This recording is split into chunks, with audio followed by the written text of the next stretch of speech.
Hi, I'm Evelyn Kalinowski, founder and CEO of Affluence.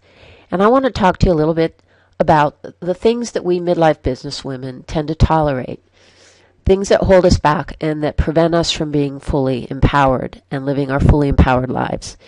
And so I wanted to share a little bit about my story as a champion people pleaser in the hopes that you might hear a little of that echo in your own.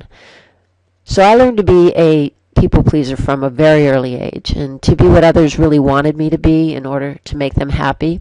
And it served me well. I was a wife, a mother, a successful businesswoman. And as I got older, I started to notice that I was pushing back when I do things that weren't congruent with my own wants and needs. And when I finally began to get quiet and ask myself what I want, I realized that I don't think anyone has ever asked me that question.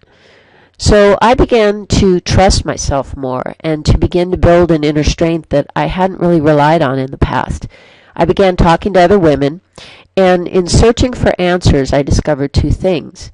The older I got, the more powerful I felt, and that I wasn't alone. And yet, despite that uptake in personal power, I was still finding that I was tolerating things and people and places and behaviors that really weren't serving me well. And I think a lot of that has to do with the fact that women in general tend to be hardwired to please. Now, I might get some flack for saying that, but from everything that I've experienced in the 50-plus years I've been walking this earth, and from all the interviews I've done and conversations I've had with women across the country and internationally, I really believe it's a widespread phenomenon. It's part cultural, it's part genetic, it's part social dictates. Women are givers. And that doesn't mean that men don't give as well, but they just don't seem to have the same concerns about feeling guilty or ashamed if they turn around and say no to somebody. Now, we all have things that we have to do that we don't necessarily want to do, and it's called life and being an adult. And there's really nothing wrong with trying to please others as long as we remember to please ourselves in the process and to do the things because we have a true desire to be of service and not because we're tolerating or feel an obligation to certain things or people or behaviors. As we move into midlife, many women start to resent those self-imposed obligations, and we begin to assess the true cost of tolerating things in terms of time, money, and energy. And we begin to realize just how many things we tolerate that are internally driven. Now, I was at a live event a few months ago with one of my very favorite business mentors, and she had us do an exercise that required we had to make a list of the things that we tolerate in our business and personal life. And then we had to write down what it's costing us in time and money. So I thought that I would share my list with you. And in sharing this, I was hoping that it would inspire you to do the same. And then you can begin to remove or reassess the things that don't energize and support you any longer. So here's my 12 things I tolerate, plus one more. Number 1, thinking small. Number 2, procrastinating.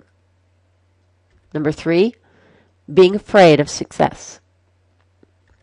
Number 4, my unrelenting standards, when really there's no such thing as perfect and good enough is just fine. Number 5, the way my husband tends to go back and forth in his attitude about my owning my own business. He tends to run hot and cold, and in truth I let that bother me a lot more than I really need to. I need to listen to my inner voice and not the random opinion of others, even those who love me. Number 6, other people's advice when I should be following my own instincts.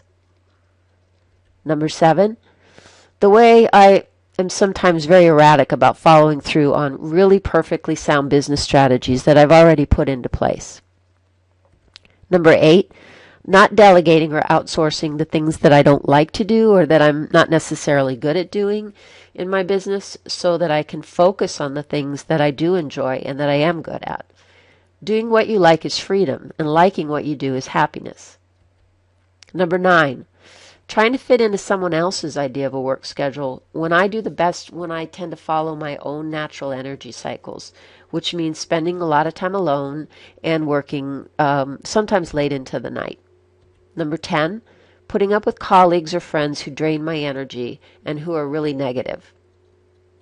And number 11 goes right in line with that. Emotional vampires. You know what I'm talking about.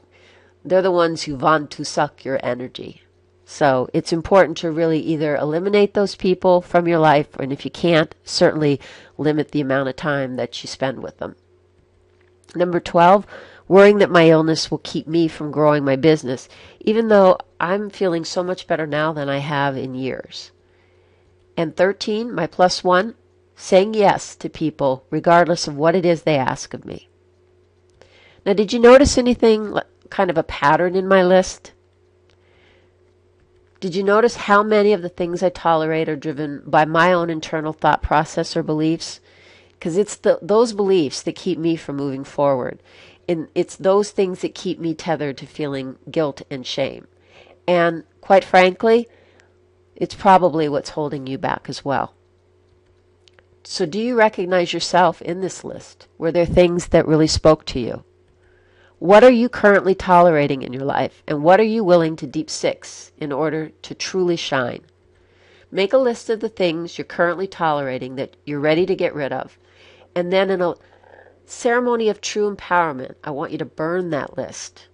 And then come on over and join the Inner Affluence community, where you'll find like-minded businesswomen who are done tolerating what no longer serves them. Come on over to inneraffluence.com, and we'll be waiting for you.